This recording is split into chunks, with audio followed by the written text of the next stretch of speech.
My name is Carlito Pupatilungan from St. Augustine School of Nursing in Ilo Branch under the caregiver program. Today I'm going to performing on suctioning. Suctioning of oropharyngeal or nasopharynx is clear mucus from the tracheostomy tube and is essential for a proper breathing. Also, the secretions left and the tube could become the contaminated and chest infection to develop. Avoid suctioning too frequently as this could lead to the more secretion buildup.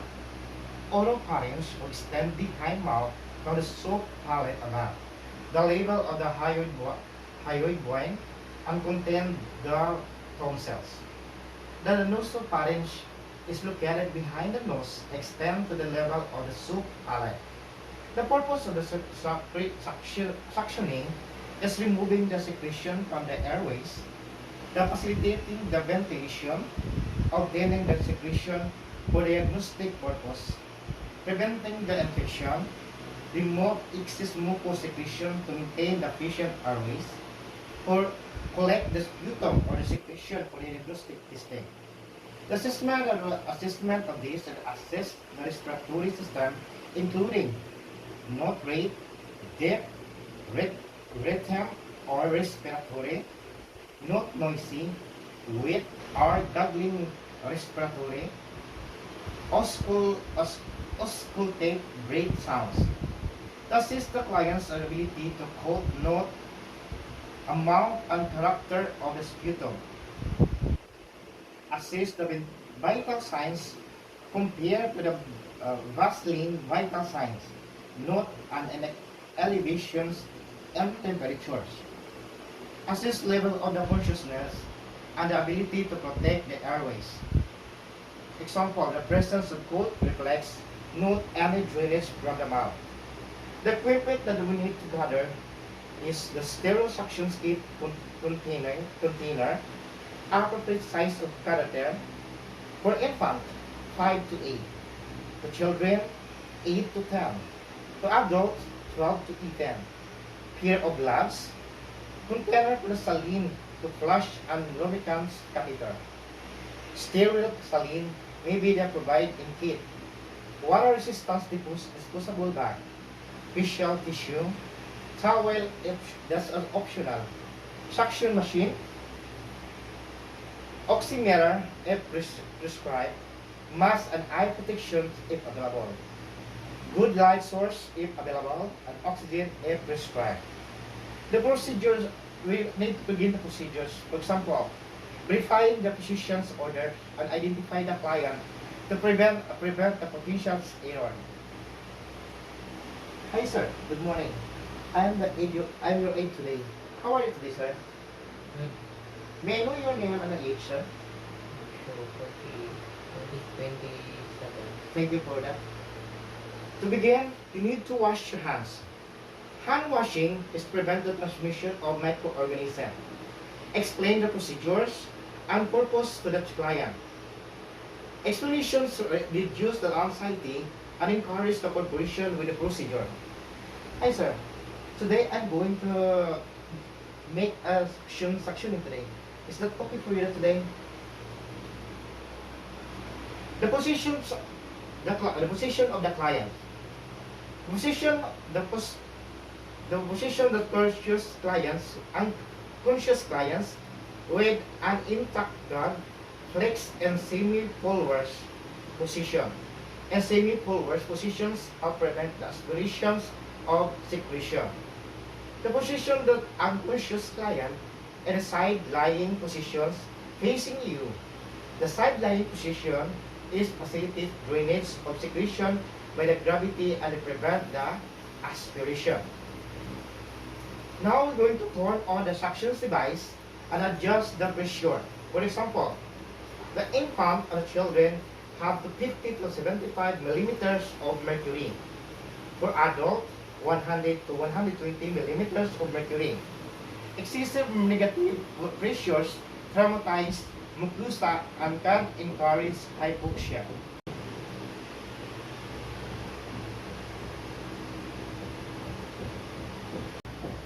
After turning the suction machine, open a prepare sterile suction catheter.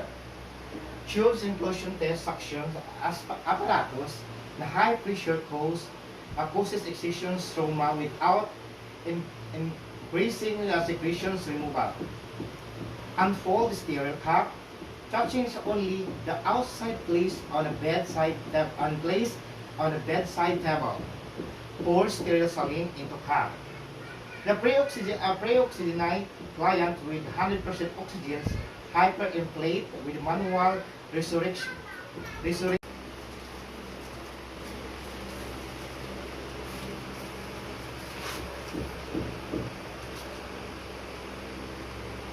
And pre-oxygenate client with 100% oxygen hyperinflate with manual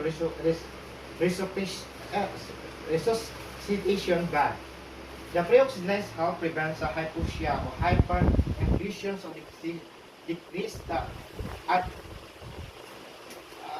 hyperinflation decreases atelectasis caused by the suctioning.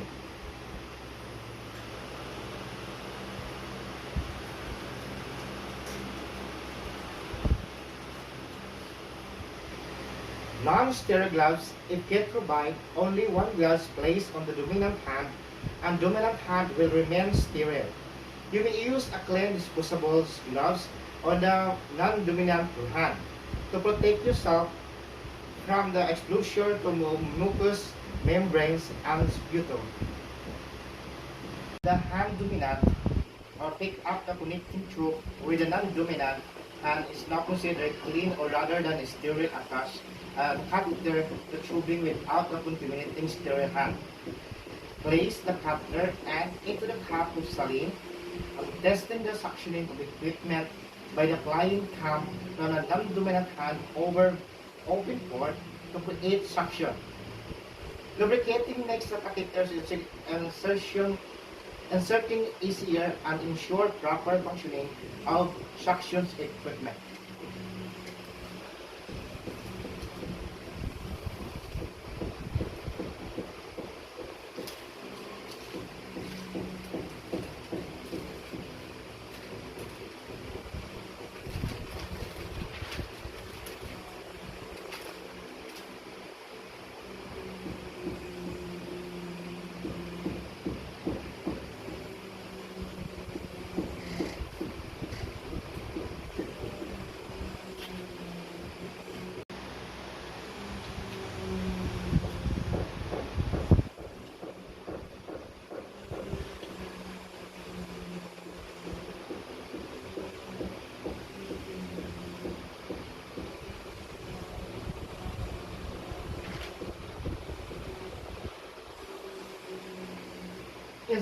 Insert the catheter into a trachea through the artificial airways during the inspiration.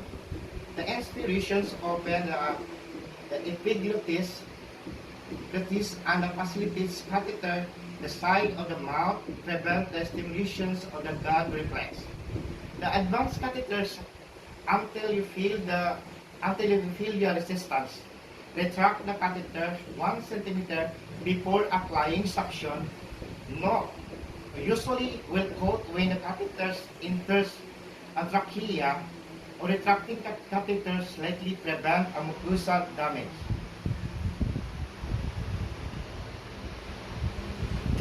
And draw 1 meter and start the suctioning.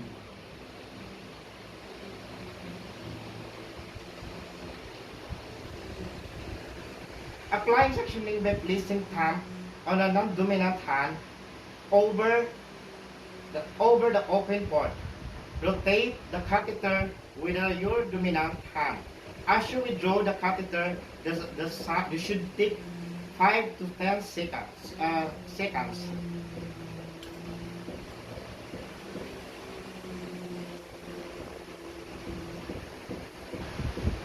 Rotating the catheter prevents the trauma to mucous membranes from the prolonged suctioning of one area.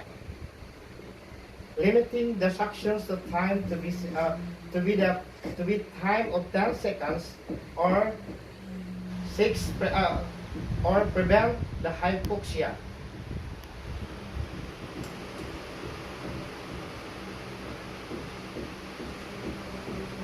The hyper the oxygen and hyperinflate using manual resuscitation back for a pool of minute between the sequences suctions passes. Encourage deep breathing, prolonged suctioning can induce hypoxia. Rinse Raise the catheter and tubing by suctioning saline through rinsing clear secretions from the catheter.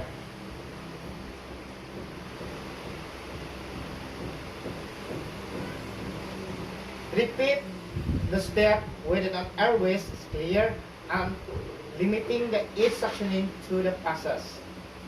Without applying suctions, insert the catheter gently along one side of the mouth, advance to the oropharynx.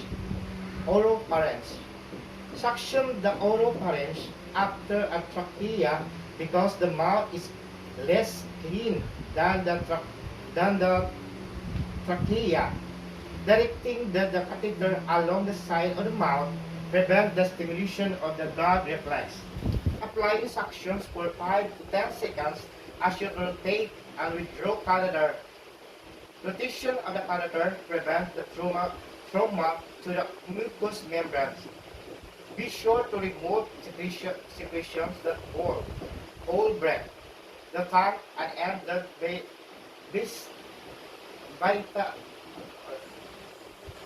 Be sure to remove the secretions that hold breath, the tongue, and end the vestibule of the mouth.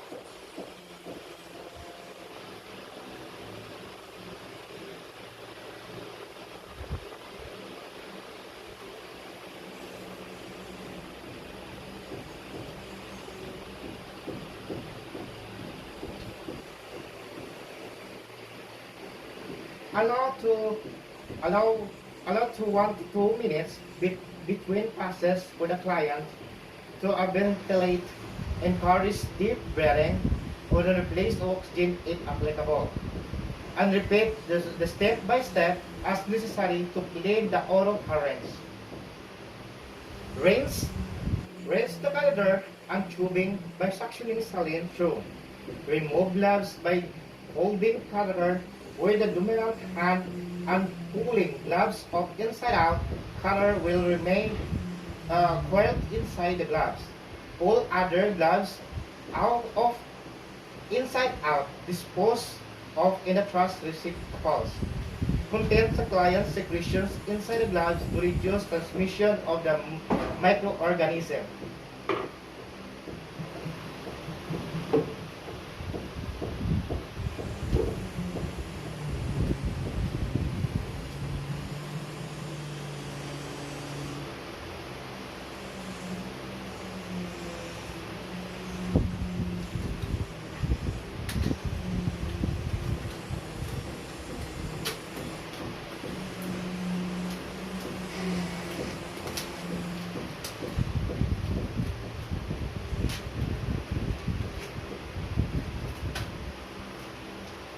Turn off the suction device.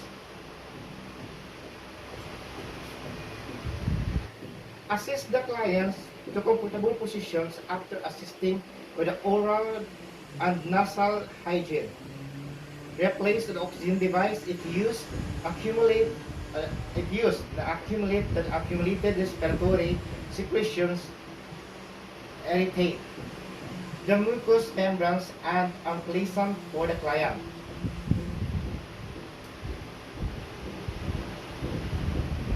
Dispose of disposable supplies. Wash your hands. Ensure that the sterile suction kit is available, glad of the bed, and provide the immediate access to suction equipment when needed. Thank you for